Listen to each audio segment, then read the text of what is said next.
অনেকেই বলে হুজুর এই কোরআন মানা যাবে না। মানা যাবে না তো এই জন্যেই, কারণ কোরআনের আইন থাকলে মদের বোতল থাকে না। কোরআনের আইন থাকলে নর্তকী নাচানো যায় না। কোরআনের আইন থাকলে গানের কোনো কনসার্ট জমে না। কোরআনের আইন থাকলে বেপরদা কোনো নারী রাস্তায় চলতে পারে না। কোরআনের আইন থাকলে আজান হওয়ার পরে দোকান খোলা থাকতে পারে না। ঠিক না বেঠে? তিরমিজির বর্ণনা এসেছে একটা দোয়া তিনি প্রায় করতেন। সেই দোয়াটা হলো আল্লাহুম্মা আহইনি মিসকিনা, ও আল্লাহ সারা জীবন আপনি আমাকে মিসকিন অবস্থায় রেখে দেন। সুবহানাল্লাহ বলবেন না? মিসকিন, সারা জীবন আপনি আমাকে গরিব রাখেন, ধনী বানায়েন না। আমি গরিব হয়ে থাকতে চাই, আমি ধনী হতে চাই না। চিৎকার দিয়ে বলেন আল্লাহু আকবার। আল্লাহুম্মা আহইনি মিসকিনা, ও আল্লাহ সারা জীবন আপনি আমাকে মিসকিন অবস্থায় রাখেন। ওয়াহ আল্লাহুম্মা আহইনি মিসকিনা, ও আল্লাহ সারা জীবন আপনি আমাকে মিসকিন অবস্থায় রাখেন। ওয়া আমিতনি মিসকিনা, ও আল্লাহ আমার মৃত্যুটা আপনি মিসকিন অবস্থায় দিন। ওয়াহশুরনি ফি যুমরাতিল মাসাকিন, আল্লাহ কিয়ামতের ময়দানে আপনি আমাকে গরিবদের কাতারে উঠায়েন। সুবহানাল্লাহ বলবেন না? আচ্ছা, সুবহানাল্লাহ বলতে কি টেরি বাজারে টাকা লাগে? কথা বলেন, টাকা লাগে? একবার আওয়াজ দিয়ে বলেন দেখি সুবহানাল্লাহ। একবার আওয়াজ দিয়ে বলেন দেখি আলহামদুলিল্লাহ। একবার আওয়াজ দিয়ে বলেন দেখি আল্লাহু আকবার। একবার যদি কেউ সুবহানাল্লাহ বলে, আসমান এবং জমিনের খালি জায়গাটা নেক দিয়ে পূরণ করে আল্লাহ তার আমলনামায় জমা করে দেয়। হয় নাই? আরেকটু আওয়াজ দিয়ে বলেন। তাহলে হাদিসটা আপনাদের ভালো লাগে নাই? একবার সুবহানাল্লাহ যদি কেউ বলে, আসমান এবং জমিনের খালি জায়গাটা নেক দিয়ে পূরণ করে তার আমলনামায় জমা করে দেয়, তিনি কে? আল্লাহ। তাহলে সুবহানাল্লাহ বলতে আমরা কি অলসতা করব? একবার যদি কেউ পড়ে আলহামদুলিল্লাহ, সারা পৃথিবীতে যা আছে তার চাইতে বেশি নেক আমল তার আমলনামায় জমা করে দিবেন, তিনি কে? আর একবার যদি পড়ে আল্লাহু আকবার, দুইটা ঘোড়া অথবা দুইটা উট জিহাদের ময়দানে দান করার নেক তার আমলনামায় জমা করে দিবেন, তিনি কে? আর একবার যদি পড়ে লা ইলাহা ইল্লাল্লাহ, তাহলে 4000-এরও বেশি নেক তার আমলনামায় জমা করে দিবেন, তিনি কে? এই জন্য যদিও তাসবিহগুলো ছোট, কিন্তু যদি পড়তে পারে নেক আমল নেক দিয়ে পূরণ করে দিবেন, তিনি কে? এবার একটু মনোযোগ দিয়ে পড়েন দেখি লা ইলাহা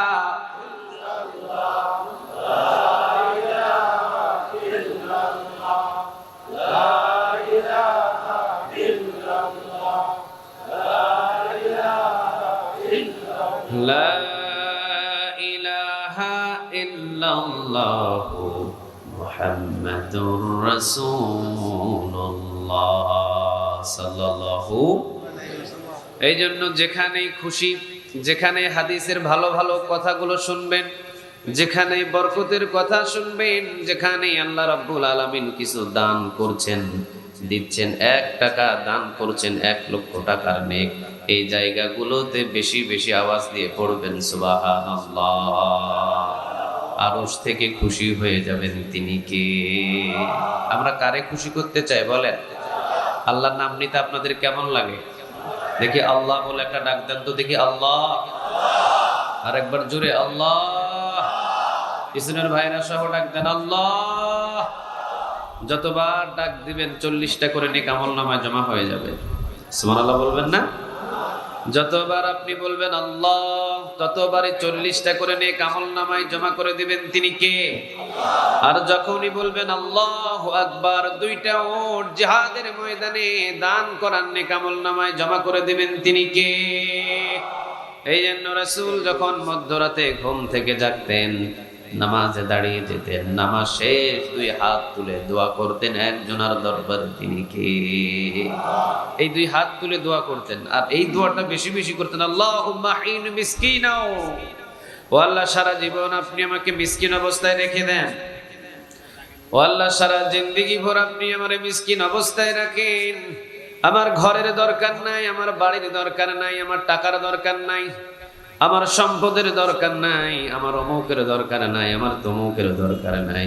রাসূলের অমুক খেজুর বাগান নিজের নামে ছিল, একটা খেজুর বাগানও আমার রাসূলের নামে নাই। ঠিক না ভাই? ঠিক। আছে? কথা বলেন না কেন? আছে? অমুক বড় টাওয়ার আমার রাসূলের নামে আছে? অমুক বাড়ি আমার রাসূলের নামে আছে? নাই। রাসূলের বাড়ি ছিল কেমন? সাদা সিধা মিটা একটা বাড়ি ছিলেন, সবচাইতে সাদা সিধা বাড়ি ছিলেন। আধা ঘন্টা যদি বৃষ্টি হতো, 3 ঘন্টা রাসূলের ঘরে ট্যাপ ট্যাপ ট্যাপ ট্যাপ করে বৃষ্টি পড়ে। সুবহানাল্লাহ নাই? এই জন্য রাসূল দোয়া করতেন, আল্লাহুম্মা হিনি মিসকিনা, ও আল্লাহ সারা জীবন আপনি আমারে মিসকিন অবস্থায় রাখেন, আমারে গরিব অবস্থায় রাখেন, ধনী আমারে বানানোর কোনো দরকার নাই। ওয়াহশুরনি ফি যুমরাতিল মাসাকিন, ও রব্বুল আলামিন, আর আপনি আমার মৃত্যুটা যখন দিবেন, মৃত্যুর উপরে যখন কিয়ামতের ময়দানে উঠাবেন, তখন আপনি আমাকে গরিবদের কাতারে উঠায়েন। সাহাবীরা বললেন, নবী আপনি গরিবদের কাতারে কেন উঠতে চান? ও নবী আপনি গরিবদের কাতারে কেন কিয়ামতের ময়দানে উঠতে চান? রাসূল বললেন, কিয়ামতের ময়দানে ধনীদের চাইতে গরিবদেরকে 500 বছর আগে জান্নাতে ঢুকায় দিবেন তিনি কে? ওয়াহশুরনি ফি যুমরাতিল মাসাকিন, আল্লাহুম্মা হিনি মিসকিনা ওয়া আমিতনি মিসকিনা, মৃত্যুটা দিও তুমি মিসকিন অবস্থায়। ওয়াহশুরনি ফি যুমরাতিল মাসাকিন, কিয়ামতের ময়দানে আমাকে মিসকিনদের কাতারে তুমি উঠায়া দিও আল্লাহ। রাসূল যখন বলতেন, সাহাবীরা জানতে চাইলেন, আমি বলতেন কিয়ামতের ময়দানে গরিবদের চাইতে ধনী, অর্থাৎ ধনীদের চাইতে গরিবদেরকে 500 বছর আগে জান্নাতে ঢুকায় দিবেন তিনি কে? মুসলিম শরীফের বর্ণনায় একটা হাদিস এসেছে, অসংখ্য গরিব মানুষ যাদের নামাজ ঠিক ছিল, যাদের রোজা ঠিক ছিল, যাদের ইবাদত ঠিক ছিল, যারা হালাল উপার্জন খেত, কিন্তু গরিব মানুষ, কিয়ামতের ময়দানে মুসলিমের বর্ণনা এদেরকে বিনা হিসাবে প্রায় জান্নাতে ঢুকায়া দিবেন তিনি কে? কিয়ামতের ময়দানে দাঁড়িয়ে থাকবে গরিব, দাঁড়িয়ে থাকবে সমস্ত মিসকিন। কিয়ামতের ময়দানে দাঁড়িয়ে থেকে দেখবে এলাকার চেয়ারম্যান হিসাব দেয় সম্পদের, এলাকার মোড়ল হিসাব দেয় সম্পদের, এলাকার ধনী মানুষ হিসাব দেয় সম্পদের, যাদের কোটি কোটি টাকা ব্যাংকে লোন ব্যাংকে পড়েছিল হিসাব দেয় সম্পদের। আর ওই এলাকার সবচাইতে গরিব মানুষ সিএনজি ড্রাইভার, ওই এলাকার সবচাইতে গরিব মানুষ রিকশা ড্রাইভার, কোনো হিসাব নাই, দাঁড়িয়ে আছে দেখছে। চেয়ারম্যান সাহেব হিসাব দেয়, মেম্বার সাহেব হিসাব দেয়, অমুক এলাকার ধনী মানুষ হিসাব দেয়, কিন্তু একজন রিকশা চালকের সম্পদ নাই, হিসাবও নাই। মুসলিমের বর্ণনায় দীর্ঘ সময় পর্যন্ত দাঁড়িয়ে থাকার পর গরিব মানুষটা চিন্তা করবে, সমস্ত ধনী মানুষদের কাছ থেকে আল্লাহ রাব্বুল আলামিন হিসাব নেয়, যেগুলো সম্পদের হিসাব নেয়। আমি তো রিকশা চালক, আমি তো সিএনজি ড্রাইভার, আমি তো দিনমজুরি, আমার তো এই সম্পদ নাই, কেন আমি এই জায়গায় দাঁড়িয়ে আছি? এখানে দাঁড়ায় থাকার দরকার নাই, আমি জান্নাতের দিকে রওনা দিয়ে দিলাম। গরিব মানুষ একের পর এক দলবদ্ধ হবে, গরিব মানুষ একের পর এক দলবদ্ধ হয়ে, কিছু সংখ্যক গরিব মানুষ যাদের নামাজ ঠিক ছিল, রোজা ঠিক ছিল, সুন্নাত ঠিক ছিল, সবাই একত্রিত হয়ে দেখবে যে সমস্ত ধনী ধনী মানুষগুলো হিসাব দেয় আল্লাহর দরবারে, সমস্ত ধনী ধনী মানুষগুলো আল্লাহর দরবারে হিসাব নিয়ে ব্যস্ত আছে। আর গরিব মানুষগুলো সবাই একত্রিত হয়ে চিন্তা করবে, আমাদের এলাকার যত ধনী মানুষ যে মালের হিসাব দেয়, মালের মালিক তো আমি কোনোদিন ছিলাম না, চল সব মিলে একসাথে জান্নাতের দিকে রওনা দিই। সুবহানাল্লাহ বলবেন না? ফেরেশতারা প্রতিমধ্যে দাঁড় করাবে, মুসলিমের বর্ণনায় দাঁড় করাবে, ফেরেশতারা সামনে দাঁড়াবে, ফেরেশতারা বলবে তোমরা যাও কই, কোন দিক দিয়ে তোমরা রওনা দিয়েছো, কোথায় রওনা দিয়েছো? তারা বলবে আমরা জান্নাতের দিকে যাই। ফেরেশতারা বলবে হিসাব নিকাশ, তারা বলবে কিসের হিসাব রে বেটা, মালই তো পাইনি। কথা বলেন, কি পাই নাই? মালই তো পাই নাই, কিসের হিসাব? ফেরেশতারা লম্বা ঘটনা, আল্লাহ রাব্বুল আলামিন কে জিগাইবেন, রব্বে কারীম এই গরিব মানুষগুলো নাকি মালই পাই নাই, কিন্তু তাদের নামাজ ঠিক, তাদের রোজা ঠিক, তাদের ইকামতে দিন ঠিক, কোরআনের হক পথে ছিল, কিন্তু দুনিয়াতে কোনো মাল পাই নাই। আল্লাহ রাব্বুল আলামিন বলবেন বিগাইরি হিসাব, বিনা হিসাবে এই গরিব মানুষদেরকে আমি মাফ করে দিলাম। ওয়াহশুরনি ফি যুমরাতিল মাসাকিন, এই জন্য নবী বলেছেন কিয়ামতের ময়দানে তুমি আমারে গরিবদের কাতারে উঠায়ো, কারণ কিয়ামতের ময়দানে যে গরিবদের কাতারে উঠবে 90% প্রায় তাকে জান্নাতের ভিতরে ঢোকায়া দিবেন তিনি কে? তাহলে রাসূলের সুন্নাহ হলো এশার নামাজের আগে কি খাওয়া? খাবার খাওয়া, এশার নামাজ পড়ে ঘুমের বিছানায় যাওয়া, মধ্যরাতে ঘুম থেকে জেগে একজনের ইবাদতে মশগুল হয়ে যাওয়া তিনি কে? মোনাজাত শেষ, হাত নামিয়ে নিতেন, এবার আস্তে করে উঠতেন। ওঠার পরে ওনার পাশেই ছিল জান্নাতুল বাকি। সুবহানাল্লাহ বলবেন না? জান্নাতুল বাকিতে যারা শুয়েছিলেন, জান্নাতুল বাকির পাশে এবার তিনি রাতের বেলা দাঁড়াতেন। এতক্ষণ দোয়া করেছেন জীবিত মানুষদের জন্য নিজের ঘরে বসে বসে, এবার জান্নাতুল বাকিতে এসে সবাই যারা দুনিয়া থেকে বিদায় হয়েছেন তাদের জন্য দুই হাত তুলে একজনের কাছে দোয়া করতেন। তিনি কে? সুন্নাহ। কয়দিন মায়ের কবরের পাশে গিয়ে রাতের বেলা দোয়া করছেন? কয়দিন বাবার কবরের পাশে গিয়ে রাতের বেলা দোয়া করছেন? কয়দিন কোন কবরে গিয়ে দোয়া করছেন? কবর তো চিনাই নাই। মাকে ওই দিন দাফন করে এসেছেন, কোনোদিন আর মায়ের কবরে যাওয়া নাই। বাবাকে দাফন করে এসেছেন, বাবার কবরে আর কোনোদিন যাওয়া নাই। কিন্তু নবী রাতের বেলা নিজের ঘরে বসে বসে জীবিত মানুষদের জন্য দোয়া করতেন। আর নিজের মানুষদের জন্য দোয়া শেষ তো জান্নাতুল বাকিতে দাঁড়িয়ে তিনি সকল মৃত ব্যক্তির জন্য একজনের কাছে দুই হাত তুলে দোয়া করতেন। তিনি কে? সুন্নাহ। এগুলো ভুলে গেছি আমরা সব। আমরা খালি খাওয়াগুলো সুন্নাহ নিয়ে ব্যস্ত আছি, ঠিক না? খাওয়ার পরে মিষ্টি খাওয়া সুন্নাহ, এটা খুব জিন্দা আছে আমাদের সমাজে, ঠিক না ভাই? ঠিক। খাবার পরে কত রকমের পায়েস খেতে হবে এটা আমরা ভালো জানি। খাবার শেষ কি মিষ্টি খাইলে আমার সুন্নাহ আদায় হবে এটা আমরা ভালো জানি। কিন্তু রাসূল যে 27টা যুদ্ধের ময়দানে হাতের ভিতরে তরবারি নিয়ে যুদ্ধ করেছে, যুদ্ধের সুন্নাহটা আমরা অনেকেই ভুলে গেছি, ঠিক না ভাই? ঠিক। সমাজে আছে কথা বলেন, আছে? এখন যদি সমাজের ভিতরে যুদ্ধের কথা বলে তাহলে তাকে জঙ্গি উপাধি দেয়, ঠিক না ভাই? ঠিক। আহা, কেউ যদি ইসলামের পক্ষে যুদ্ধ হয়, কোরআনের পক্ষে যুদ্ধ হয়, একামতে দিনের পক্ষে যদি যুদ্ধের ডাক আসে ও যদি চলে আসে, আর ওই যুদ্ধকে যদি কেউ বলে যেটা জঙ্গি, সাথে সাথে তার ঈমান বরবাদ করে দিবেন। তিনি কে? এই জন্য যুদ্ধ কখনো জঙ্গি হতে পারে? আরো জোরে বলেন, পারে? কারণ রাসূল নিজে যুদ্ধের ময়দানে গিয়েছেন, 27টা যুদ্ধের ময়দানে তিনি সেনাপতি ছিলেন। সুবহানাল্লাহ বলেন। আলোচনা একটু করব, আপনারা কি আমাকে সময় দিবেন? কথা বলেন, আপনারা কি একটু সময় দিবেন? আল্লাহ আমাদের সবাইকে ধৈর্য নিয়ে বসার তৌফিক দান করুক, বলেন আমিন। আর একটু আওয়াজ দিয়ে বলেন আমিন। তাহলে এখানে আমরা কয়টা সুন্নাহ শুনলাম? 1 নাম্বার, এশার নামাজের আগে কি করা? কথা বলেন, কি করা? এগুলো কিন্তু দামি দামি সুন্নাহ। এশার নামাজের আগে খাবার খাওয়া, এশার নামাজ পড়ে ঘুমের বিছানায় যাওয়া, ঘুম থেকে মাঝখানে, রাতের মাঝখানে ঘুম থেকে জাগা, এরপরে একজনের ইবাদত করা। তিনি কে? এরপরে মৃত ব্যক্তি এবং জীবিত ব্যক্তিদের জন্য একজনের দরবারে হাত তুলে দোয়া করা। কার দরবার বলেন? আরো জোরে বলেন, কার? যদিও আপনাদের চট্টগ্রামে দরবারের অভাব নাই, যদিও আপনাদের চট্টগ্রামে কোনো দরবারের অভাব, তবে একজনের দরবারে হাত তুলে চাইতে হবে। দরবারটা কার? আরো জোরে বলেন, কার? পৃথিবীর কোন দরবারে দেওয়ার হক রাখে না, একটা দরবারে দেওয়ার হক রাখে। দরবারটা কার? আল্লাহর দরবার ছাড়া আর কারো দরবারে চাওয়া যাবে? আরো জোরে বলেন, চাওয়া যাবে? রাসূল আর একটা সুন্নাহ শুনে নেন, 3টা সুন্নাহ। রাসূল মক্কা থেকে যখন মদিনাতে গেলেন, মক্কা থেকে কোথায়? কথা বলেন, মক্কা থেকে কোথায়? মদিনায়।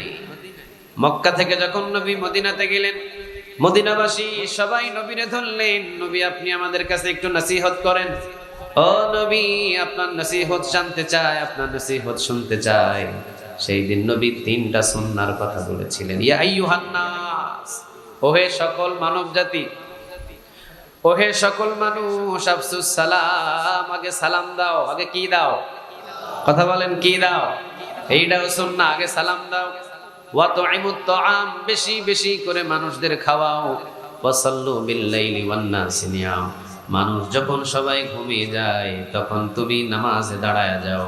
এই 3টা আমল যদি করতে পারো, তাদখুলুল জান্নাতা বিস-সালাম, হাসি মুখে হাসতে হাসতে তোমাকে জান্নাতে ঢুকায় দিবেন। তিনি কে? তাহলে এই 3টা সুন্নাহ আমরা আদায় করার চেষ্টা করব ইনশাআল্লাহ। আল্লাহ আমাদের রাসূলের জীবন দিয়ে জীবন গঠন করার তৌফিক দান করুন, বলেন আমিন। আরেকটা আওয়াজ দিয়ে বলেন আমিন। রাসূলের কয়েকটা দিক নিয়ে আজকে আমরা কথা শুনবো ইনশাআল্লাহ। ইনশাআল্লাহ। আপনারা কি চলে যাবেন? আপনারা কি উঠাউঠি করবেন? কোরআনের মাহফিলে বসলে লাভ বেশি না কম? বাইহাকির বর্ণনায় কেউ যদি 1 ঘন্টা কোরআনের জন্য সময় ব্যয় করে 60 বছর নফল ইবাদতের নেক আল্লাহ তাআলা আমলনামায় জমা করে দেয়। 2 ঘন্টা যদি ব্যয় করেন কত বছর? কথা বলেন। 3 ঘন্টা যদি কোরআনের জন্য ব্যয় করেন কত বছর? 4 ঘন্টা যদি ব্যয় করেন তাহলে কত বছর? সুবহানাল্লাহ বলবেন না? এই জন্য কোরআনের জন্য যদি 1 ঘন্টা ব্যয় করেন 60 বছর নফল ইবাদতের নেক আমাদের আমলনামায় জমা করে দিবেন তিনি কে? এই জন্য আল্লাহ রাব্বুল আলামিন বলেই দিয়েছেন কোরআনের ভিতরে, আমার নবী ছাড়া আমার ভালোবাসা পাইবা না। আমার নবীকে দরকার। আমার নবীর যদি অনুসরণ করো ইউহিব্বুকুমুল্লাহ, ভালোবাসা পাওয়া যাবে কার? আর আমার নবীরে যদি বাদ দাও তাহলে মনে করবা তোমার নসিবে কোনো কিছুই নাই, নবী ছাড়া কোনো কিছু পাওয়া যাবে? আসতে বলেন, পাওয়া যাবে? এই জন্য নবীর দরকার আছে না? কুল হে নবী আপনি বলেন, ইন কুনতুম তুহিব্বুনাল্লাহ, যারা আমি আল্লাহ রাব্বুল আলামিনকে ভালোবাসতে চাই, ফাত্তাবিউনি, তারা যেন আপনাকে অনুসরণ করে। আপনাকে অনুসরণ করলে ইউহিব্বুকুমুল্লাহ, ভালোবাসা পাওয়া যাবে কার? ওয়া ইয়াগফিরু লাকুম যুনুবাকুম, আমি আল্লাহ ভালোবেসে তাদের সব গুনাহগুলো মাফ করে দিব। সুবহানাল্লাহ বলবেন না? আল্লাহু গফুরুর রহিম, সবচাইতে দয়ালু, সবচাইতে দয়াবান একজন। আওয়াজ দিয়ে বলেন তিনি কে? তাহলে অনুসরণ একজন মুহাম্মদ সাল্লাল্লাহু, সবাই বলেন সাল্লাল্লাহু। আল্লাহ রাসূলকে যেন অনুসরণ করে আমাদের পুরা জিন্দেগিটা কাটায়া দিতে পারি, আমরা বলি আমিন। আর একটু আওয়াজ দিয়ে বলেন আমিন। লাকাদ কানা লাকুম ফি রাসূলিল্লাহি উসওয়াতুন হাসানাহ, রাসূলের ভিতরে উত্তম আদর্শ ঢুকায়া দিবেন তিনি কে? রাসূল কিভাবে ঘুমাইতেন এটা আদর্শ, রাসূল কিভাবে খাবার খেতেন এটা আমাদের একটা আদর্শ, রাসূল কিভাবে রাষ্ট্র পরিচালনা করতেন এইটা একটা আদর্শ, রাসূল কিভাবে মায়ের খেদমত করেছেন এইটাও একটা আদর্শ। মানে রাসূলের পুরা জিন্দেগিটা আপনি যদি ফলো করেন, আপনাকে ভালোবাসবেন এবং আপনার জীবনের পিছনের গুনাহগুলো মাফ করে দিবেন তিনি কে? তাহলে রাসূল ছাড়া আমাদের জীবনে কাউকে অনুসরণ করার আর কোনো অধিকার আছে? আরো জোরে বলেন, আছে? কোন হুজুরকে অনুসরণ করার কোনো দরকার আছে? কোন পীর সাহেবকে অনুসরণ করার দরকার আছে? নাই। একজনকে অনুসরণ হবে, মুহাম্মদ সাল্লাল্লাহু। রাসূলকে যদি আমরা সবাই অনুসরণ করি, আমাদের ভিতরে কোনো ঝামেলা থাকে? আসতে বলেন, ঝামেলা থাকে। কিন্তু যেই দিন আমরা একটা পীর সাহেবরে অনুসরণ করা শুরু করছি, সেই দিন ভাগাভাগি, ঠিক না ভাই? ঠিক। যেই দিনে একটা পীরকে আমরা অনুসরণ শুরু করেছি, সেই দিনই আমাদের ভাগাভাগি, ঠিক না ভাই? ঠিক। একজন আমাদের রাসূলকে যদি আমরা অনুসরণ করতাম, আল্লাহর কসম পৃথিবীর ভিতরে আমার রাসূলকে নিয়ে বাজে মন্তব্য করার পৃথিবীর কারো ক্ষমতা ছিল না, ঠিক না ভাই? ঠিক। আজকে আমার পীরকে নিয়ে যদি বাজে মন্তব্য করে মিটিল হয়, মিছিল হয়, আর আমার রাসূল নিয়ে যদি বাজে মন্তব্য করে ঘরের ভিতরে ঘুমায় থাকে, আছে না? না আসতে বলেন, আছে না? এই জন্য খবরদার, কোন পীরকে কখনো অনুসরণ করা যাবে না। অনুসরণের মানুষ একজন মুহাম্মদ সাল্লাল্লাহু। সবাই যদি আমাদের রাসূলকে অনুসরণ করতাম, তাহলে পৃথিবীতে এত ভাগাভাগি উম্মত হতে পারত? আরো জোরে বলেন, পারত? এই জন্য আল্লাহ সবাইকে, আমাদের সবাইকে রাসূলকে অনুসরণ করার তৌফিক দান করুক। বলেন আমিন। আর একটু আওয়াজ দিয়ে বলেন আমিন।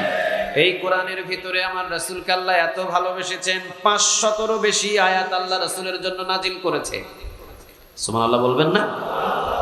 এই দামি কিতাবের ভিতরে রাসূলকে নিয়ে 500-এরও বেশি আয়াত নাজিল করে দিয়েছেন তিনি কে? এই কোরআনের মূল্য বেশি না কম? এই কোরআনের দাম বেশি না কম? একটা প্রশ্ন করে আপনাদের, রাসূলের দাম বেশি না কোরআনের দাম বেশি? দুইটাই বলেছে। কেউ বলেছে কোরআনের দাম বেশি, আবার কেউ বলেছে রাসূলের দাম বেশি। আচ্ছা, আপনারা আরেকবার প্রশ্ন করি, রাসূলের দাম বেশি না কোরআনের দাম বেশি? কোরআনের দাম বেশি। কোরআনের দাম বেশি বুঝতে হবে আপনাকে। কোরআনের দাম এতটাই বেশি কারণ এই কোরআনের রাজ কায়েম করার জন্যই রাসূলকে ঘর ছাড়তে হয়েছে, ঠিক না ঠিক? এই কোরআনের আইন চালু করার জন্যই রাসূলকে 2টা দান শহীদ করতে হয়েছে, ঠিক না ঠিক? এই কোরআনের রাজ কায়েম করার জন্যই নিজের চাচাকে হারাতে হয়েছে, ঠিক না ঠিক?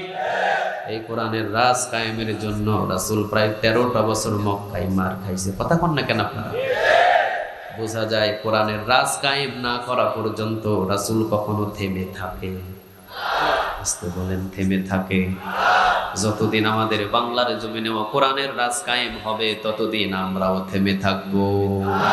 আরো জোরে বলেন, থেমে থাকবো।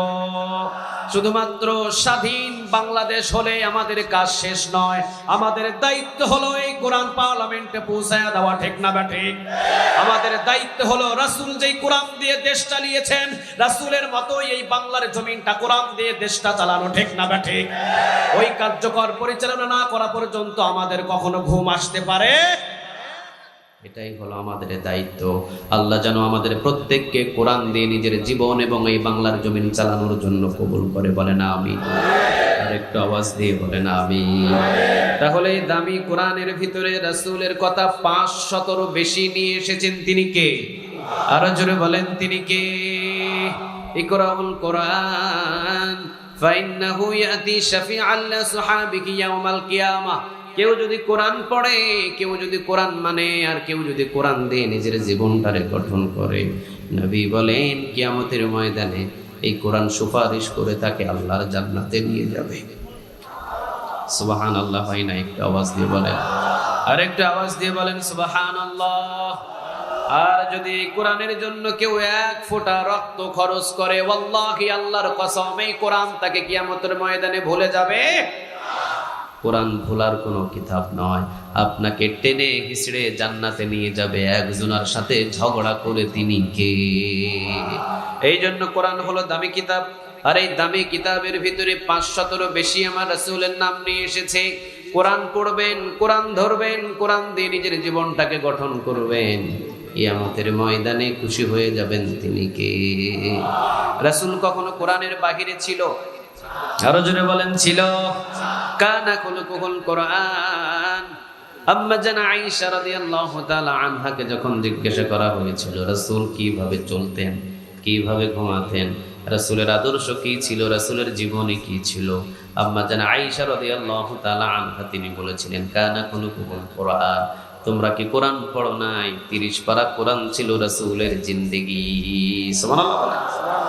এই 30 পারা কোরআনে যা আছে আমার রাসূলের জীবনে তা আছে। 30 পারা কোরআনে যা নিষেধ আছে আমার রাসূলের জীবনে তা নিষেধ আছে। 30 পারা কোরআনে যেই পথ চলতে বলে আমার রাসূল সেই পথে চলে। 30 পারা কোরআনে যেই পথ রাসূলকে নিষেধ করেছে সেই পথ থেকে রাসূল বিরত থাকে। মানে কোরআনটাই হলো রাসূলের জীবন, ঠিক না ঠিক?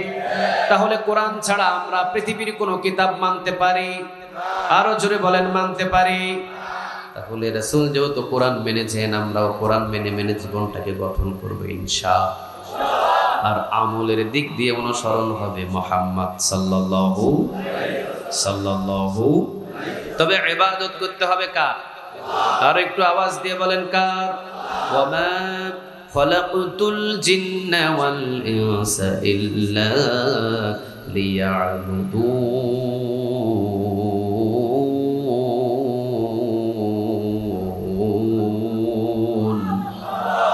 ইবাদত পৃথিবীর কারণে আমাদেরকে গোলামি করার জন্যই বানাইছেন। তিনি কে? তাহলে প্রথম থেকে শুনে আসেন। আলহামদুলিল্লাহি রাব্বিল আলামিন। সকল প্রশংসা কার? আর রহমানির রহিম, পরম করুণাময় অতি দয়ালু একজন। তিনি কে? মালিক ইয়াউমিদ্দিন, বিচার দিনের মালিক একজন। তিনি কে? ইয়্যাকা না'বুদু। আমরা বলেছি প্রতিদিন 40 থেকে 42 বার নামাজে ইয়্যাকা না'বুদু মানে ইবাদত করব কার? ওয়া ইয়্যাকা নাস্তাঈন, চাইব কার কাছে? তাহলে আমরা 40 থেকে 42 বার আল্লাহকে বলেছি ইয়্যাকা না'বুদু, আল্লাহ তোমার ইবাদত ছাড়া আর কারো ইবাদত করব? আরো জোরে বলেন, করব। আল্লাহ রাব্বুল আলামিন নিজেও বলছেন আফাগায়রা দীনিল্লাহি ইয়াবগুনা ওয়া লাহু আসলামা মা ফিস সামাওয়াতি ওয়াল আরদি তাওআন ওয়া কারহা ওয়া ইলাইহি ইউরজাউন।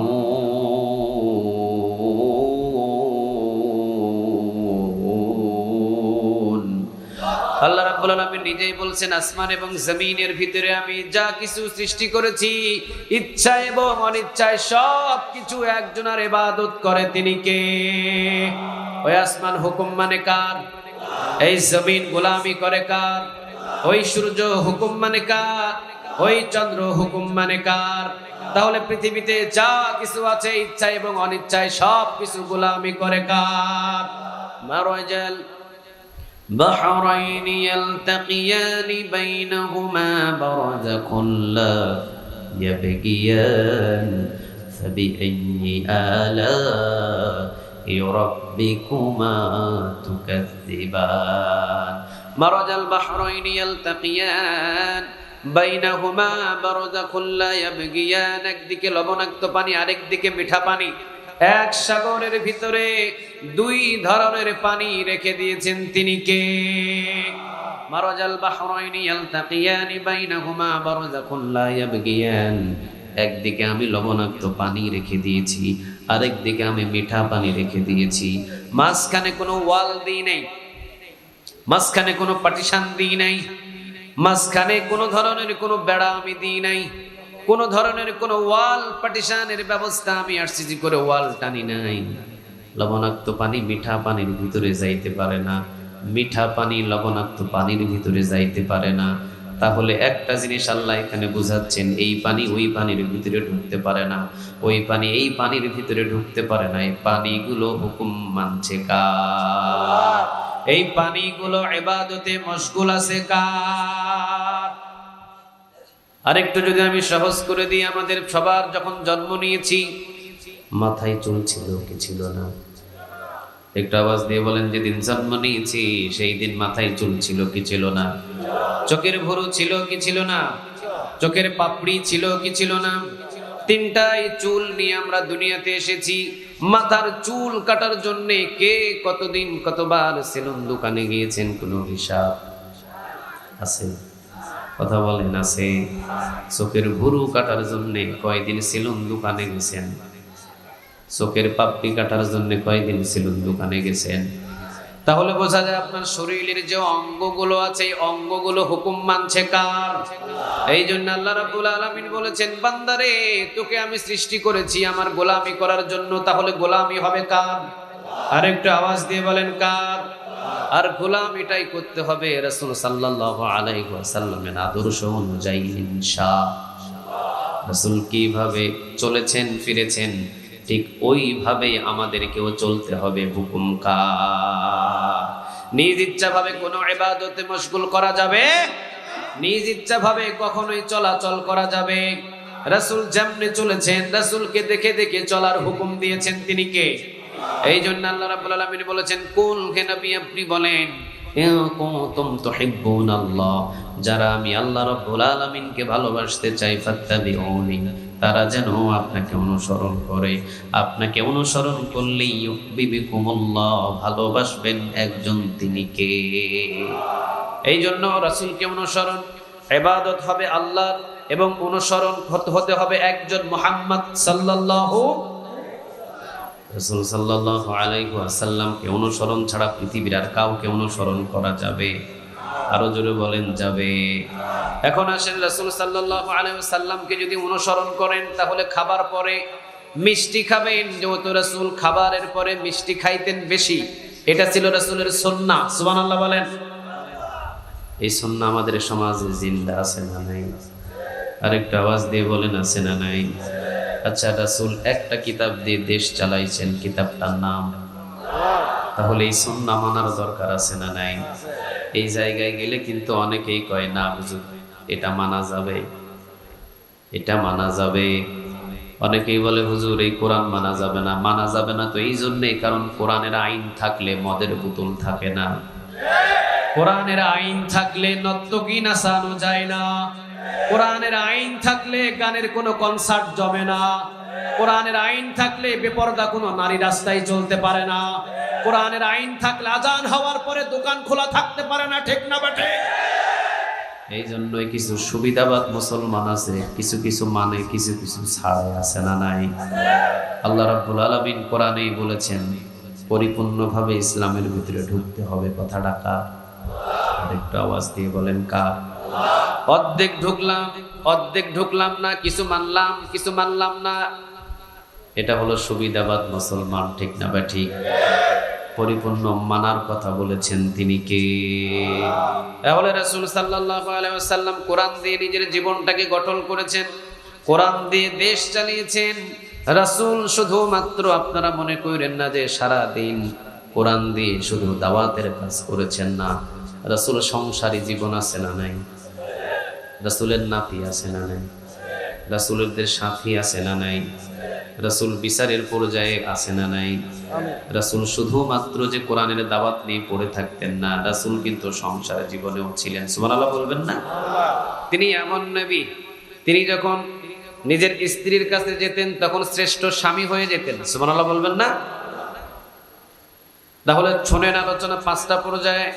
নবী যখন নিজের স্ত্রীদের কাছে যেতেন তখন তিনি শ্রেষ্ঠ স্বামী হয়ে যেতেন, কারণ নবীর চাইতে আর শ্রেষ্ঠ স্বামী পৃথিবীতে আর একটাও জন্ম নিতে পারে।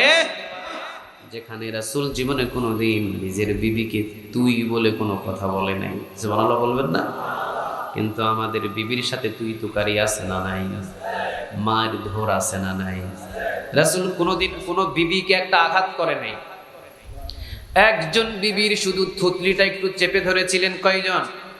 কথা বলেন, কয়জন? একজন বিবির শুধু এই থুতনিটা হালকা একটু চেপে ধরেছেন, বাস এনাফ, এটাই শুরু, এটাই শেষ। এছাড়া কোনো বিবির গায়ে কোনোদিন কখনো কোনো আঘাত করে? কিন্তু আমাদের তুই তুকারি আছে না নাই? আমাদের আঘাত করা আছে না নাই? আমাদের চাওয়া চাই আছে না নাই? তোর বাপের বাড়ি থেকে ওই টান, তোর বাপের বাড়ি থেকে এই টান, এই দে ওই দে, অমুক দে তমুক দে, এই স্বভাব আমাদের সমাজে আছে না নাই? কিন্তু রাসূল সাল্লাল্লাহু আলাইহি ওয়াসাল্লাম জীবনে কোনোদিন তুই বলে নাই। রাসূল সাল্লাল্লাহু আলাইহি ওয়াসাল্লাম জীবনে কোনোদিন তুই ব্যবহার করেন নাই। এই জন্য শ্রেষ্ঠ ছিলেন রাসূল সাল্লাল্লাহু আলাইহি ওয়াসাল্লাম। নিজেদের বিবিদের কাছে যখন যেতেন শ্রেষ্ঠ স্বামী হয়ে যেতেন। আবার রাসূল সাল্লাল্লাহু আলাইহি ওয়াসাল্লাম যখন নিজেদের নাতির কাছে যেতেন তখন শ্রেষ্ঠ নানা হয়ে যেতেন। সুবহানাল্লাহ বলেন। তাহলে নানার দিক দিয়ে রাসূল ছিলেন কয় নাম্বার? আরো জোরে বলেন, কয় নাম্বার?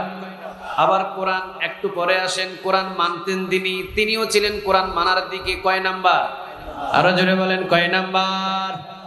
একটু পরে আসবো সেই কথাটা, আগে নানার বিষয়টা একটু বলে নিই। যখন রাসূল নিজের নাতিদের কাছে যেতেন তখন তিনি নানা হয়ে যেতেন। সুবহানাল্লাহ বলবেন না? তিনি আর রাসূল নয়, তখন তিনি কি?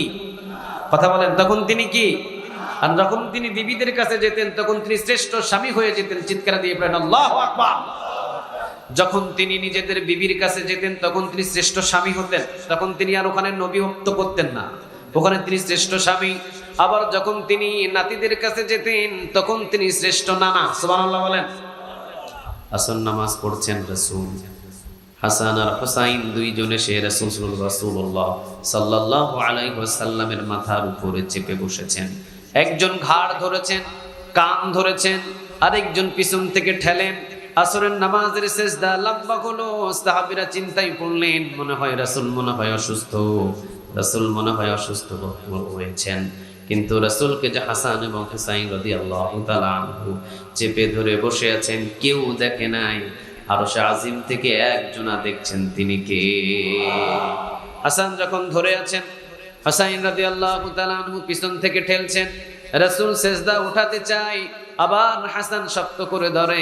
যখন সেজদা উঠাতে চায় শক্ত করে ধরে, যখন সেজদা উঠাতে চায় শক্ত করে ধরে। যখন রাসূল শক্ত করে সেজদা উঠাবেন, ইন দ্য মিন টাইম জিবরিল আলাইহিস সালাম রে পাঠাইছেন, তিনি কে? আদেশ দিলেন, নবী যতক্ষণ পর্যন্ত আপনার এই দুই নাতি আপনারে না ছাড়ে ততক্ষণ পর্যন্ত আপনি সেজদায় পড়ে থাকে। তাহলে বোঝা যায় রাসূল ছিলেন যখন নাতিদের কাছে যেতেন তখন শ্রেষ্ঠ নানা। সুবহানাল্লাহ বলবেন না? আবার রাসূল যখন মায়ের কাছে যেতেন তখন তিনি হয়ে যেতেন শ্রেষ্ঠ সন্তান। সুবহানাল্লাহ। বাড়িতে গিয়ে বলেন, আমার মা আমাকে বাজার থেকে এটা আনতে বলে, মনে থাকে না? আমার মা আমাকে বাজার থেকে ওইটা আনতে বলে, মনে থাকে না?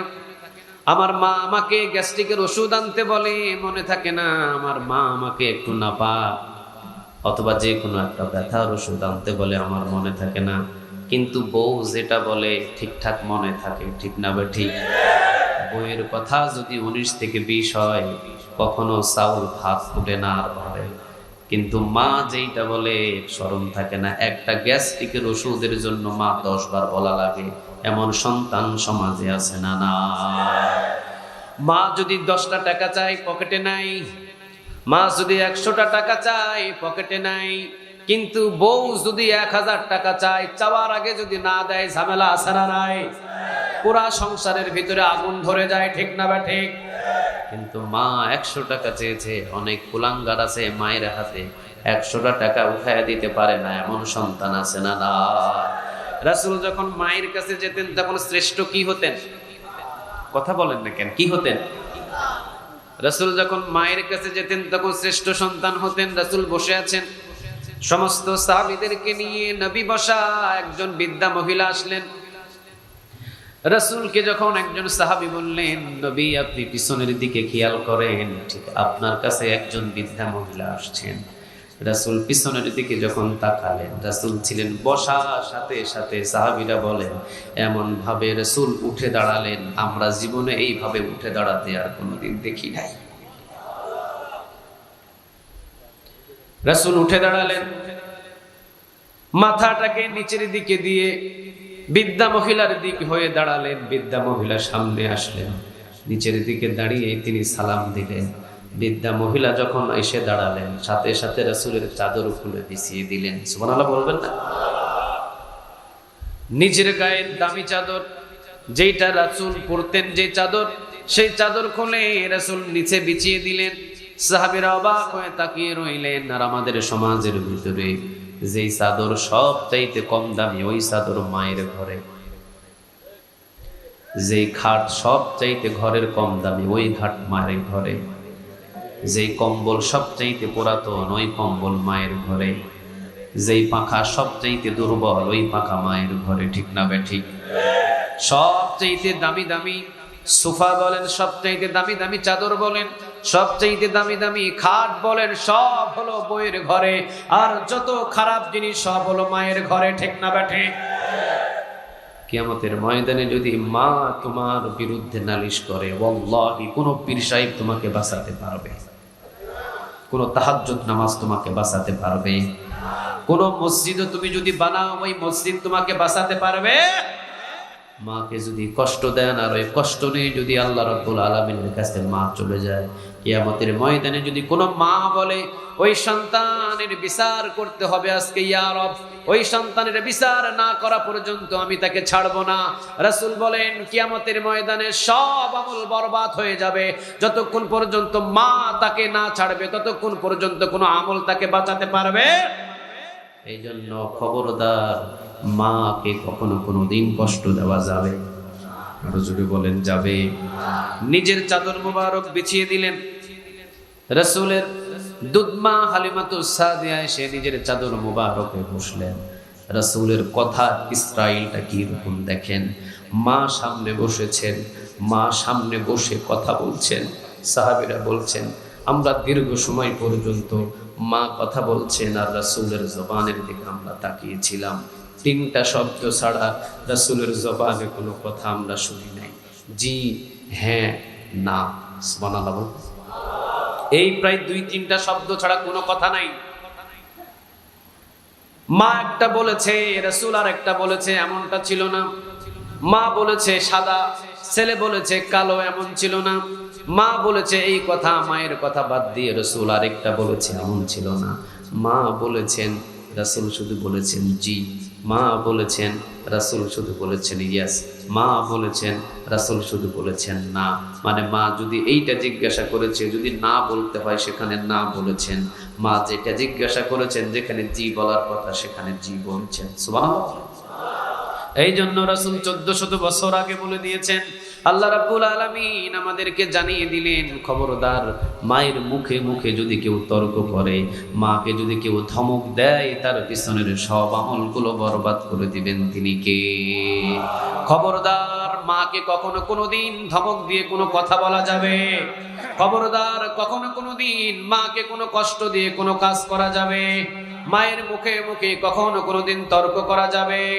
রাসূলের সামনে বৃদ্ধা মহিলা এসে বসলেন, সাথে সাথে রাসূল সাল্লাল্লাহু আলাইহি ওয়াসাল্লাম শুধু নিচের দিকে তাকিয়ে জি না কথাগুলো বললেন, বাস এনাফ।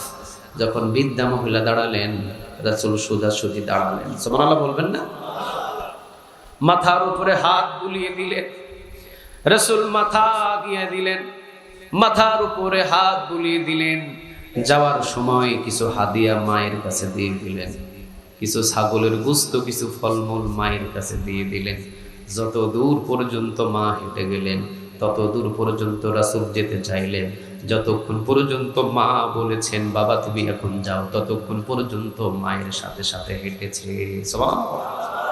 অথচ শত শত সাহাবী এখানে বসা, শত শত সাহাবীদেরকে নিয়ে রাসূল কোরআনের কথা বলছেন, শত শত সাহাবীদেরকে নিয়ে রাসূল হাদিসের কথা বলছেন, শত শত সাহাবীদেরকে নিয়ে রাসূল মশগুল ছিলেন কোরআন এবং হাদিস নিয়ে। মা যখন এসেছেন, সাহাবীরা অপেক্ষা করেছেন, মায়ের হক আদায় করছেন। মা যত দূর পর্যন্ত হেঁটে গেছেন, মায়ের সাথে হেঁটে গেছেন। মা যখন বলেছেন বাবা তুমি যাও, তখন রাসূল এসেছেন। জি হ্যাঁ না শব্দ ছাড়া কোনো কথা আর তর্ক করেন নাই। রাসূল যখন মায়ের সামনে দাঁড়াতেন, রাসূল হয়ে যেতেন শ্রেষ্ঠ সন্তান। রাসূল সাল্লাল্লাহু আলাইহি ওয়াসাল্লাম যখন আবার সাহাবীদের সামনে আসতেন, তখন আবার রাসূল এবার শ্রেষ্ঠ নেতা হয়ে যেতেন। সুবহানাল্লাহ বলবেন না? রাসূল এবার সাহাবীদের সামনে যখন আসতেন, এবার রাসূল হয়ে যেতেন শ্রেষ্ঠ নেতা। সুবহানাল্লাহ বলেন। কাউরে ছোট কাউরে বড় এইটা ভাবার রাসূলের কাছে কোনো সময় ছিল? আসতে বলেন, ছিল? মসজিদে নববীতে রাসূল বসে আছেন, মসজিদে নববীতে রাসূল বসা, সাহাবীরাও বসা। আবু যর গিফারি রাদিয়াল্লাহু তাআলা আনহু এবং হযরত বেলাল রাদিয়াল্লাহু তাআলা আনহু মসজিদের বাহিরে কি যেন একটা বিষয় নিয়ে ঝগড়া লেগেছেন। কথা কাটাকাটি, একটু ঝগড়া, কণ্ঠ দুইজনারই বড় হলো। বেলাল রাদিয়াল্লাহু তাআলা আনহুর কণ্ঠ একটু আস্তে বড় হলো, আবু যর গিফারি রাদিয়াল্লাহু তাআলা আনহুর কণ্ঠটাও একটু বড় হলো। রাসূল সাল্লাল্লাহু আলাইহি ওয়াসাল্লাম মসজিদে নববীর ভিতরে আছেন, কান কিন্তু রাসূলের আবু যর গিফারি এবং বেলাল রাদিয়াল্লাহু তাআলা আনহুর কণ্ঠে কি কথা বলছে, রাসূলের কান কিন্তু সেই দিকে খাড়া। সুবহানাল্লাহ বলেন। রাসূল সাল্লাল্লাহু আলাইহি ওয়াসাল্লামের কান খাড়া, বাহিরে কি আওয়াজ হচ্ছে রাসূল সেইটা শুনছেন। আবু যর গিফারি কথা বলতে বলতে একটা মারাত্মক কথা বলে ফেললেন, কান খাড়া করে শুনেন। আবু যর গিফারি রাদিয়াল্লাহু তাআলা আনহু বলে ফেললেন, বেলাল তোমার সাথে আমার আর কোনো কথা নাই। আমি জানি বেলাল তুমি একটা কালো মায়ের সন্তান। নাউজুবিল্লাহ বলবেন না? বেলাল তোমার সাথে আমার আর কোনো কথা নাই। বেলাল আমি জানি তুমি একটা কালো মায়ের সন্তান, তোমার সাথে আর কোনো কথা নাই। এতটুকুই শুধু আবু যর গিফারি রাদিয়াল্লাহু তাআলা আনহু বলেছেন, বাস। রাসূল মসজিদে নববী থেকে দাঁড়িয়ে গেছেন। দাঁড়ানোর পরে রাসূল সেখান থেকে আওয়াজ বড় করে বললেন, আবু যর, ও আবু যর, তুমি কালেমা পড়েছো ঠিক, তোমার জবানে কালেমা আছে ঠিক, কিন্তু আমি রাসূল বিশ্বাস করলাম তোমার জবান থেকে এখনো জাহিলিয়াতের দুর্গন্ধ তোমার জবান থেকে যায় না। তুমি কালেমা পড়েছো ঠিক, তুমি অনেক বড় সাহাবী হয়েছো ঠিক, কিন্তু জাহিলিয়াতের যে দুর্গন্ধযুক্ত কথা, ওই কথাগুলো তোমার জবান থেকে যায় নাই। আবু যর গিফারি রাদিয়াল্লাহু তাআলা আনহু তিনি বুঝতে পারলেন আমার মারাত্মক দোষ হয়েছে। সাথে সাথে দৌড় দিয়ে এসে মসজিদে নববীর সিঁড়ির উপরে শুয়ে গেলেন আবু যর। আবু যর চোখের পানি ফেলে এবার বেলালকে ডাকছেন, বেলাল তোমার কালো পা আমার মুখে না লাগানো পর্যন্ত আমি এই সিঁড়ি থেকে উঠবো না। সুবহানাল্লাহ। রাসূল যখন সাহাবীদের সামনে যেতেন, তখন তিনি শ্রেষ্ঠ নেতা হয়ে যেতেন। শুধুমাত্র শাসন এতটুকুই করতেন, কথা দুই চারটা বলতেন, বাস সাথে সাথে সাহাবীরা বুঝতে পারতেন, সাথে সাথে সাহাবীরা নত হয়ে যেতেন। এমন নেতাকে অনুসরণ করার দরকার আছে না নাই? আর একটু আওয়াজ দিয়ে বলেন, আছে না নাই? এবার রাসূল যখন রাষ্ট্র পরিচালনা করতে বসতেন, তখন তিনি শ্রেষ্ঠ রাষ্ট্রপ্রধান হতেন। সুবহানাল্লাহ বলেন নাই? তখন তিনি শ্রেষ্ঠ কি হতেন? রাষ্ট্রপ্রধান হতেন তখন তিনি শ্রেষ্ঠ কি হতেন? রাষ্ট্রপ্রধান হতেন, শ্রেষ্ঠ রাষ্ট্রপ্রধান। দেখেন মসজিদে নববীতে ফজরের নামাজে যেতেন, মসজিদে নববীতে ফজরের নামাজে তিনি গেতেন, শ্রেষ্ঠ রাষ্ট্রপ্রধান। দেখেন মসজিদে ফজরের নামাজ পড়েছেন, মসজিদে নববীতে ফজরের নামাজ আদায়ের পর যখন তিনি মসজিদ থেকে বাহির হবেন, দেখলেন সারা মসজিদের সামনে বাইতুল মাল ভরপুর, অন্তত 100 থেকে 200টা উট, দুম্বা এবং খেজুর বলেন, উট বলেন, ছাগল বলেন, মেষ বলেন, যা বলেন সমস্ত বাইতুল মালের সমস্ত মালামাল ভর্তি, গোলাম থেকে সব কিছু এসে মসজিদের সামনে ভর্তি। রাসূল বললেন, গরিবদেরকে খবর দাও। গরিবদেরকে খবর দিলেন, সকল গরিবরা লাইন ধরলেন। রাসূল উট দিলেন, দুম্বা দিলেন, খেজুর দিলেন, সমস্ত গম দিলেন, আটা দিলেন। বিলাতে বিলাতে জোহরের নামাজ, খাবার কোনো সময় নেই, ফজরের নামাজ পড়ে দেওয়া শুরু করেছেন। জোহরের ওয়াক্ত হলো, জোহরের নামাজ শেষ করলেন। জোহরের নামাজ পর রাসূল সাল্লাল্লাহু আলাইহি ওয়াসাল্লাম এবার আবার বিলানো শুরু করলেন। বিলাতে বিলাতে আসরের নামাজ, আসরের নামাজ পড়লেন। আসরের নামাজ পড়ে সকল খাবারগুলো বিতরণ করে এবার রাসূলের গায়ে কিছু ময়লা লেগেছিল, ময়লাগুলো ঝেড়ে ঝুড়ে আসরের নামাজ পড়ে এবার আম্মাজান আয়েশা রাদিয়াল্লাহু তাআলা আনহার ঘরে গেলেন। আম্মাজান আয়েশা রাদিয়াল্লাহু তাআলা আনহাকে বললেন, আয়েশা, সকাল থেকে কোনো খাবার নাই, সকাল থেকে কোনো খাবার আমি খেতে পারি নাই, সকাল থেকে জোহর পর্যন্ত সমস্ত গরিবদেরকে খাবার বিলিয়েছি, জোহর থেকে আসর পর্যন্ত সমস্ত গরিবদেরকে খাবার বিলিয়েছি। আয়েশা, খুব ক্ষুধা লেগেছে, ঘরের ভিতরে কি আছে আমার একটু খাবার দাও। আম্মা জান আয়েশা রাদিয়াল্লাহু তাআলা আনহা তিনি বলছেন, ওয়াল্লাহি, আল্লাহর কসম করে বলছি ইয়া রাসূলুল্লাহ, আয়েশার ঘরে পানি ছাড়া দ্বিতীয় কোনো খাবার নাই। কারে বলেন নেতা? আম্মা জান আয়েশা রাদিয়াল্লাহু তাআলা আনহা বলছেন, ইয়া রাসূলুল্লাহ, সারাদিন আপনি খাবার বিতরণ করলেন গরিবদের মাঝে, আর নিজের ঘরে যখন আসলেন, আমি আয়েশা কসম করে বলছি নবী, আমার ঘরে পানি ছাড়া দ্বিতীয় কোনো খাবার নাই। সুবহানাল্লাহ। বাড়িতে গিয়ে বললেন। রাসূল ফজর নামাজ পড়তেন। আরেকটা হাদিস থেকে বর্ণনা শুনেন, রাসূল ফজর নামাজ পড়তেন মসজিদে নববীতে। ফজর পড়ে, ইশরাক পড়ে এরপরে যখন নিজেদের বিবিদের সাথে দেখা করার জন্য রাসূল আসতেন, বিবিদেরকে বলতেন, বিবিরা খাবার কি আছে? বিবিরা বলতেন, ইয়া রাসূলুল্লাহ, খাবার নাই। রাসূল বললেন, আজকে আল্লাহর জন্য রোজা রেখে দিলাম। কারে বলে নেতা? তিনি যখন কোরআন মেনে মেনে নেতাগিরি করতেন তখন তিনি হয়ে যেতেন শ্রেষ্ঠ নেতা। সুবহানাল্লাহ বলবেন না? যখন তিনি বিচারের কাঠগড়ায় বিচার করার জন্য বসতেন তখন তিনি হয়ে যেতেন শ্রেষ্ঠ বিচারপতি। ঠিক না বাটে? কুরাইশের মহিলা চুরি করেছে, রাসূলের সামনে এসে বিচার দিলেন, ইয়া রাসূলুল্লাহ, বিচার, আস-সারিকু ওয়াস-সারিকাতু ফাকতাউ আইদিয়াহুমা। কথাটা কার? আর একটু আওয়াজ দিয়ে বলেন, কার? চুরি যদি চুরি করে হাত কেটে দাও, আইনটা পৃথিবীর কারণ নয়, আইনটা কার? চুরি করেছে, হাত কেটে দাও। রাসূল বললেন, হাত কেটে দাও, কোরআনের আইন। একজন সাহাবীর সন্তানকে পাঠিয়ে দিলেন, সাহাবীরা যে যাও তুমি গিয়ে রাসূল সাল্লাল্লাহু আলাইহি ওয়াসাল্লামকে বলো যেন এই মহিলার হাতটা না কাটে, যেহেতু কুরাইশি মহিলা। মদিনায় যদি কুরাইশি মহিলার হাত কেটে দেয় তাহলে কুরাইশ বংশের মান ইজ্জত থাকে না। তুমি গিয়ে রাসূলের কানে কানে বলো, যেই মহিলা চুরি করেছে এই মহিলাটা হলো কুরাইশের মহিলা, এই মহিলার হাত কাটা থেকে মাফ করে তার আঙ্গুল একটা কেটে দিয়ে নবী আপনি তাকে খালাস করে দেন, মাফ করে দেন। রাসূলের কানে কানে গিয়ে একজন সাহাবীর সন্তান এসে বলছেন, নবী আপনি যার বিচারের ফয়সালা দিচ্ছেন, যার হাত কাটার আইন পাশ করছেন, যার হাত কাটার হুকুম দিচ্ছেন, এই মহিলা হলো কুরাইশি মহিলা। আপনি যদি মদিনায় বসে কুরাইশি মহিলার হাত কেটে দেন আপনার নিজের বংশের মান থাকে না, নিজের বংশের সম্মান থাকে না। নবী গো, কুরাইশি মহিলার হাতটা না কেটে গোপনে আঙ্গুল একটা কেটে দিয়ে বিচারটা ঢিসবিস করে দিয়ে বিচারটা গোপনে শেষ করে দেন। রাসূল এবার উঠে দাঁড়ালেন, আগুনের গোলার মতো চেহারাটা লাল হলো নবীর। এবার উঠে দাঁড়ালেন, আগুনের গোলার মতো চেহারা লাল হলো, কণ্ঠের আওয়াজটা বড় হলো। রাসূল যখন আওয়াজ বড় করলেন, সমস্ত সাহাবীরা চতুর্দিকে দাঁড়িয়ে পড়লেন। সাহাবীরা বুঝতে পেরেছেন নিশ্চয়ই কোনো না কোনো কিছু হয়েছে।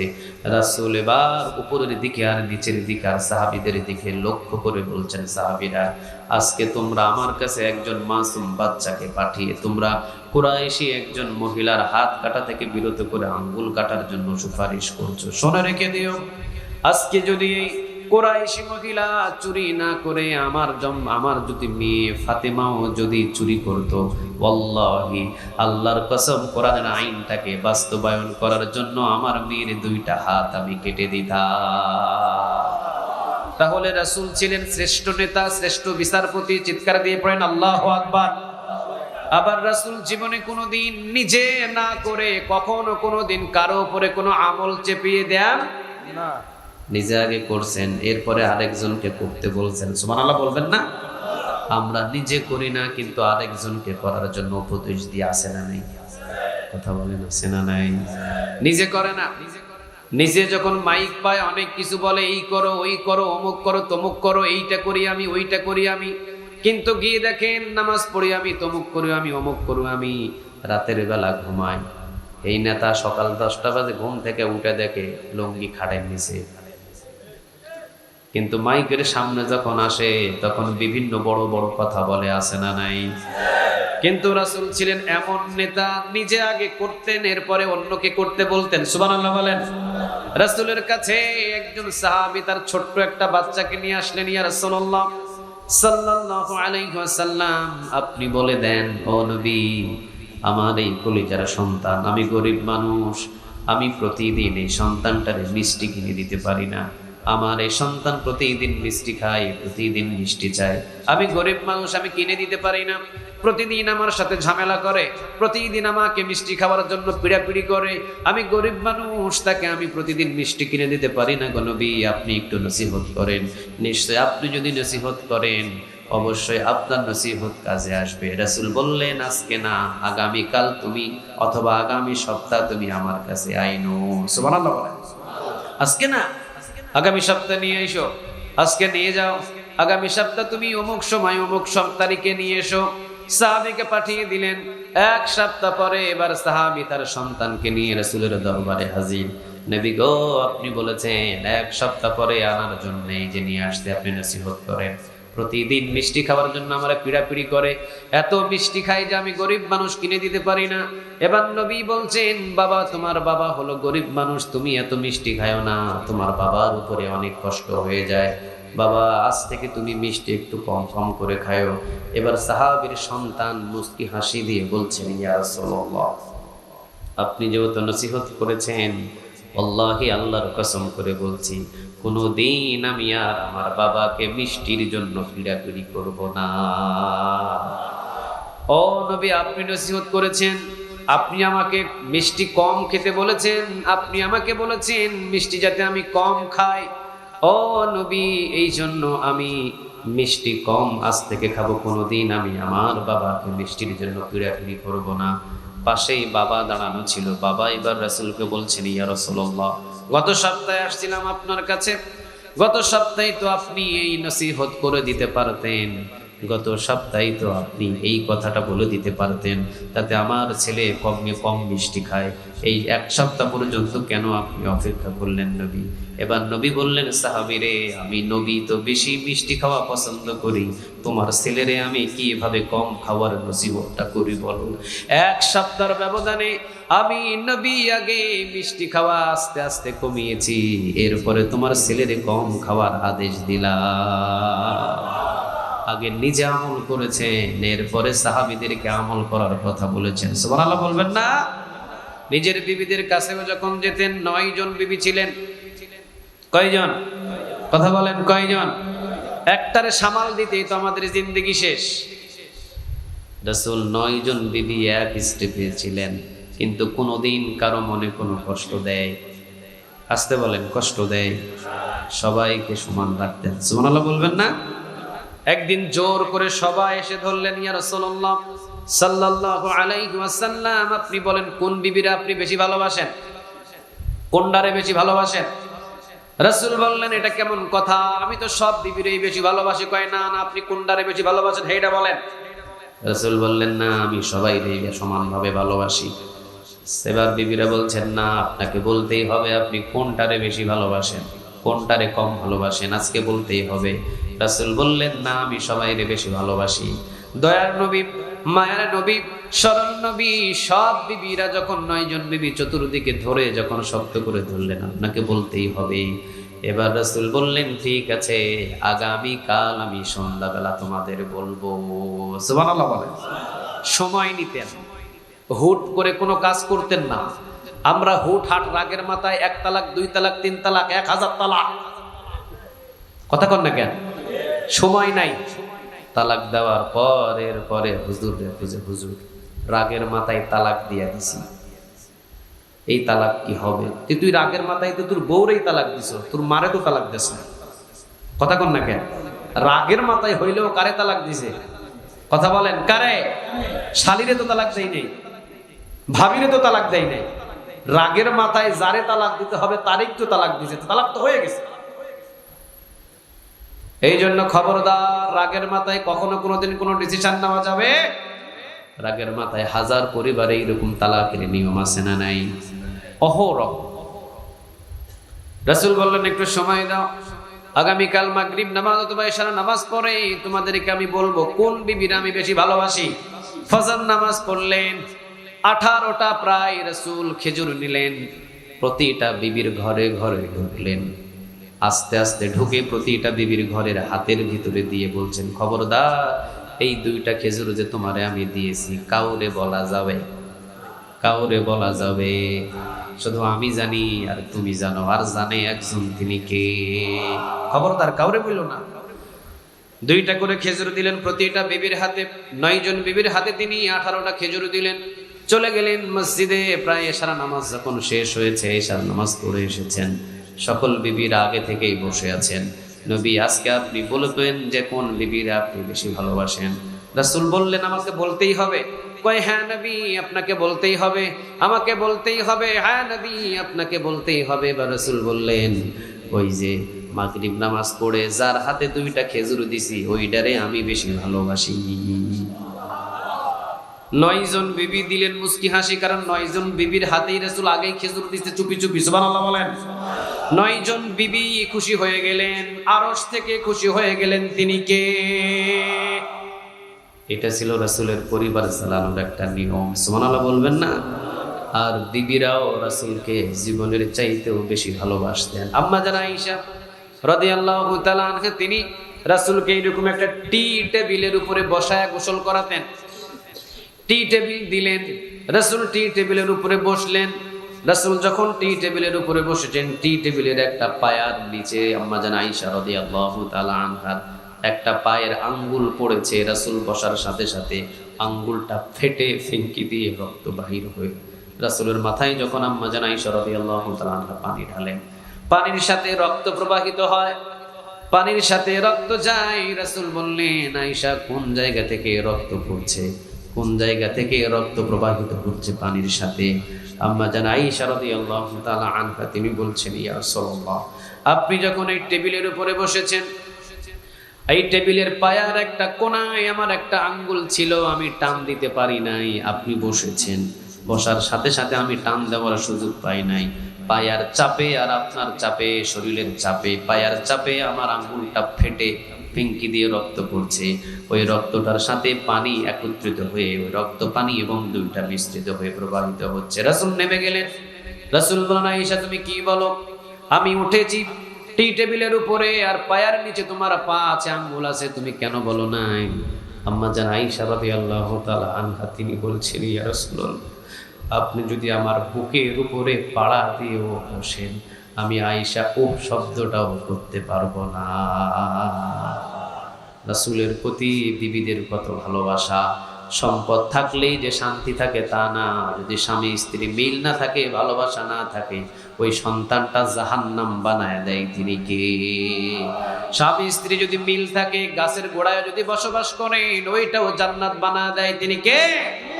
এই জন্য বুঝতে হবে, যদি সংসারের ভিতরে শান্তি আনতে চান একজনকে অনুসরণ করতে হবে, মুহাম্মদ সাল্লাল্লাহু। আল্লাহ আমাদের সবাইকে কবুল করুন, বলেন আমিন। আর একটু আওয়াজ দিয়ে বলেন আমিন। তাহলে রাসূল জীবনে কোনোদিন তার বিবির সাথে কখনো তুই বলে কোনো কথা বলে? কথা বলেন, কোনো কথা বলে? কোনোদিন 9 জন বিবিকে বলছে তোমারে আমি বেশি ভালোবাসি, হে 8টা সব খারাপ তুমি বালা, বলছে কোনোদিন? কিন্তু আমাদের এই স্বভাব আছে না নাই? কয় তুমি এমন জদ্দাল বউ আমার জন্য নসিবে পড়ছো, আমার বন্ধু বিয়ে করছে কত সুন্দর, তোমার বিয়ে করে আমি ঠকছি, বলে না? কথা বলেন, বলে না? খবরদার, রাসূলের সুন্নাহকে যদি আপনি অতিক্রম করে বাড়তি কিছু করেন, অশান্তি সংসার বানায় দিবেন। তিনি কে?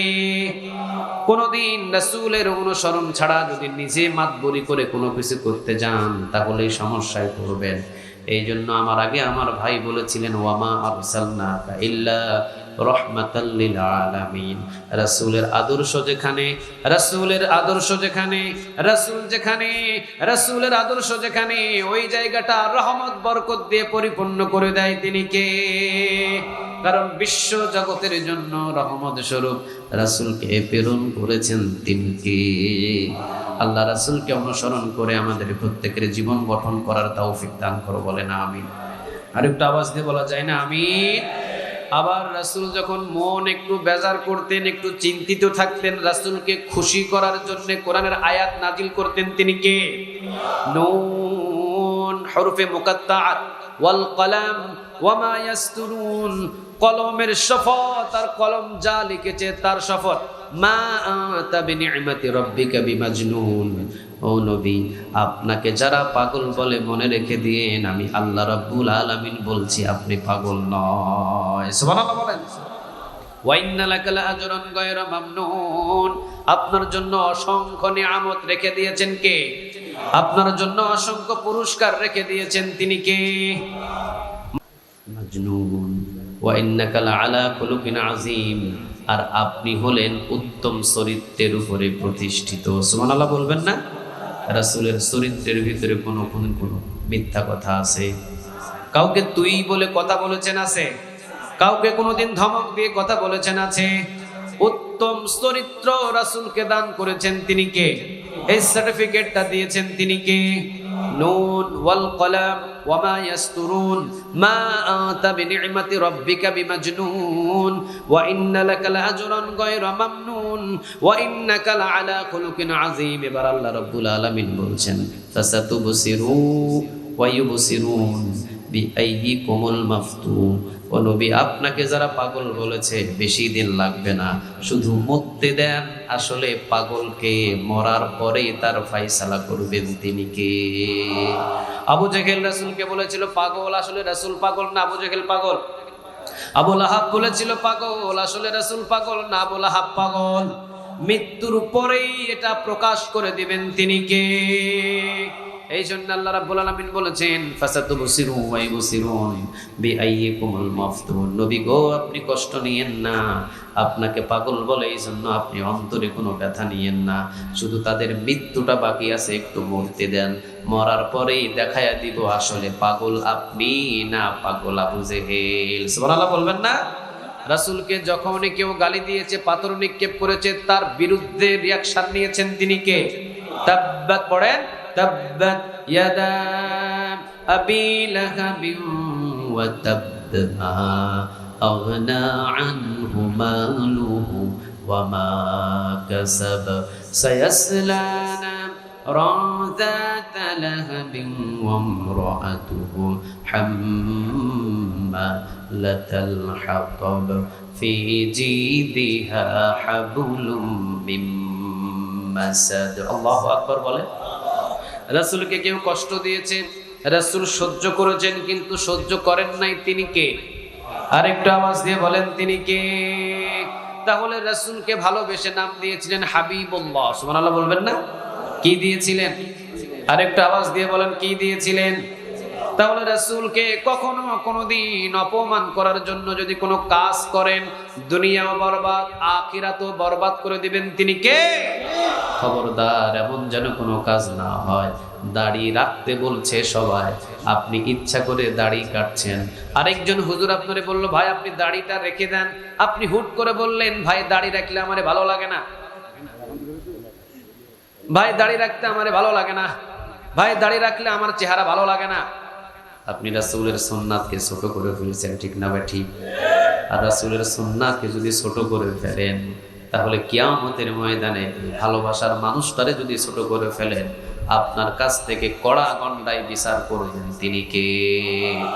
জিনাকে যদি কেউ বাজে কোনো কথা বলে, জিনাকে নিয়ে যদি বাজে কোনো কথা বলে, উত্তর যদি নবী না দেয়, সাথে সাথে প্রতিবাদ করেন তিনি কে? ইয়া আইয়ুহাল্লাযীনা আমানু লা তারফাউ আসওয়াতাকুম ফাওকা সাওতিন নবী। রাসূল কথা বলছেন, দুইজন সাহাবী জোরে জোরে কথা বলছেন। রাসূলের কণ্ঠের উপরে যখন সাহাবীর আওয়াজ বড় হলেন, রাসূল সাল্লাল্লাহু আলাইহি ওয়াসাল্লাম কণ্ঠটা নিচু করে দিয়ে চুপ হয়ে গেলেন। রাসূল আর কথা বলছেন না। এখন এই দুইজন সাহাবী শুধু কথা বলছে। ইন দ্য মিন টাইম রাসূল চুপ হলেন কেন? আর দুইজন সাহাবীর কণ্ঠ আওয়াজ হলো জোরে কেন? এই সহ্য না করতে পেরে সাথে সাথে সূরা হুজরাতের আয়াতটারে নাজিল করে দিলেন তিনি কে? ইয়া আইয়ুহাল্লাযীনা আমানু লা তারফাউ আসওয়াতাকুম ফাওকা সাওতিন নবী। কার এত বড় সাহস ও ইমানদার, আমার রাসূলের সামনে এত বড় আওয়াজ দিয়ে কথা বলার? কার এত বড় সাহস? খবরদার, আজ থেকে সাবধান হয়ে যাও। আমার রাসূলের সামনে যদি আজ থেকে কণ্ঠটাকে যদি উচ্চ করে, কণ্ঠের আওয়াজ যদি বড় করে, আজ থেকে যদি রাসূলের সামনে কণ্ঠটাকে বড় করে কথা বলো, তাহবাতু আমালুকুম, পিছনের সব আমলগুলো অটোমেটিক বরবাদ করে দিবেন তিনি কে? আপনি হাজী সাহেব হন, আপনি গাজী সাহেব হন, আপনি যত বড়ই মসজিদ বানানেওয়ালা হন, আপনি যত বড় জাকাতওয়ালা হন, আপনি যত বড় দানবীরওয়ালা হন, রাসূলের সামনে যদি উচ্চ সুরে আওয়াজ দিয়ে একটু কথা বলেন, বেয়াদবি হয়ে যাবে। আর এই বেয়াদবির কারণে আপনার যত আমল আছে অটোভাবে আমলগুলোকে নষ্ট করে দিবেন তিনি কে? তাহলে খবরদার, রাসূলের সামনে কোনোদিন কখনো কোনো কথা কোনোভাবে বলে কোনো বেয়াদবি করা যাবে? আরো জোরে বলেন, যাবে? যদি কেউ আপনাকে দাড়ি রাখতে বলে, এইটা বলা যাবে না, দাড়ি আমার ভালো লাগে না, এতটুকু বলতে পারেন, ভাই রাখবো ইনশাআল্লাহ। একটু আওয়াজ দিয়ে বলেন ইনশাআল্লাহ। কেউ আপনাকে বলো, ভাই চলেন মসজিদে নামাজ পড়তে, না নামাজ পড়তে আমার ভালো লাগে না, বলা যাবে? আরো জোরে বলেন, বলা যাবে? ভাই চলেন কোরআনের মাহফিল চলছে, কোরআন শুনতে চলেন না, কোরআনের মাহফিল আমার ভালো লাগে না, বলা যাবে? খবরদার, এগুলো যদি বলেন আরশ থেকে নারাজ হয়ে যাবেন তিনি কে? আল্লাহ এগুলো মেনে মেনে আমাদের সবাইকে চলার তৌফিক দান করুন, বলেন আমিন। আরেকটা আওয়াজ দিয়ে বলেন আমিন। তাহলে প্রথম নাম্বার সুন্নাহ, রাসূল সাল্লাল্লাহু আলাইহি ওয়াসাল্লাম আমাকে দোয়া করতেন, আল্লাহুম্মা ইনি মিসকিনাও, সারা জীবন আপনি আমাকে মিসকিন অবস্থায় রাখেন। 2 নাম্বার সুন্নাহ, ওয়া মিতনি মিসকিনাও, মৃত্যুটা মিসকিন অবস্থায় দিন। 3 নাম্বার, ওয়াহশুরনি ফি যুমরাতিল মাসাকিন, আল্লাহ কিয়ামতের ময়দানে, আরশের কিয়ামতের ময়দানে গরিবদের কাতারে আপনি আমাকে উঠায়েন। এরপরে বলেছিলাম সালাম আগে দেওয়া সুন্নাহ, না পরে? আগে না পরে? রাসূলের আগে কেউ সালাম দিয়েছেন এমন কোন ইতিহাস, এমন কোন হাদিস একটাও? আসতে বলেন, একটাও? আমাদের আয়েশা রাদিয়াল্লাহু তাআলা আনহা ঘরের কোনায় লুকিয়ে আছেন।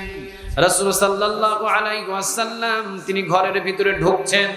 আমাদের আয়েশা রাদিয়াল্লাহু তাআলা আনহা ঘরের কোনায় দরজার আড়ালে লুকানো। ইন দ্য মিন টাইম রাসূল সালাম দিয়ে দিলেন, সুবহানাল্লাহ বলেন। আমাদের আয়েশা রাদিয়াল্লাহু তাআলা আনহা সামনে এসে কেঁদে দিয়ে বললেন, ইয়া রাসূলুল্লাহ, আমি তো আজকে ঘরের কোনায় লুকিয়ে আছি, আপনি কিভাবে টের পেলেন? রাসূল বললেন, এবার আম্মা জান আয়েশা রাদিয়াল্লাহু তাআলা আনহাকে, আয়েশা রে, আমি এমন নবী সামনেও যেভাবে দেখি পিছনেও সেইভাবে দেখি। আমি এমন নবী সামনেও যেমনে দেখি পিছনেও সামনে দেখি। রাসূলকে একদিনের জন্য কেউ আগে সালাম দিতে পারে? এই জন্য সালাম আগে দেব না পরে? আসতে বলেন, আগে না পরে? মানুষদেরকে খাওয়াবো বেশি না কম? আসতে বলেন, বেশি না কম? সাথী সঙ্গীদের কাছে যখন যাব তখন আজে বাজে ফাহিশা কোনো কথা বলবো? রাসূল যখন সাহাবীদের সামনে যেতেন তখন তিনি হতেন শ্রেষ্ঠ নেতা, আমরাও শ্রেষ্ঠ মানুষ হবার চেষ্টা করব ইনশাআল্লাহ। রাসূল যখন মায়ের সামনে যেতেন তখন শ্রেষ্ঠ কি হতেন? কথা বলেন, কি হতেন? রাসূল যখন বিবিদের সামনে যেতেন তখন শ্রেষ্ঠ কি হতেন? রাসূল যখন নাতিদের সামনে যেতেন তখন শ্রেষ্ঠ কি হতেন? এবার সর্বশেষ রাসূল যখন জায়নামাজে যেতেন শ্রেষ্ঠ ইবাদতকারী হয়ে যেতেন। অথচ যার সামনের পিছনের কোনো গুনাহ ছিল? আরো জোরে বলেন, কোনো গুনাহ ছিল? 2 রাকাত নামাজে পুনে 6 পারা কোরআন তিনি তেলাওয়াত করতেন। সুবহানাল্লাহ। বাড়িতে গিয়ে বললেন পা গুলো ফুলে যেত এইরকম।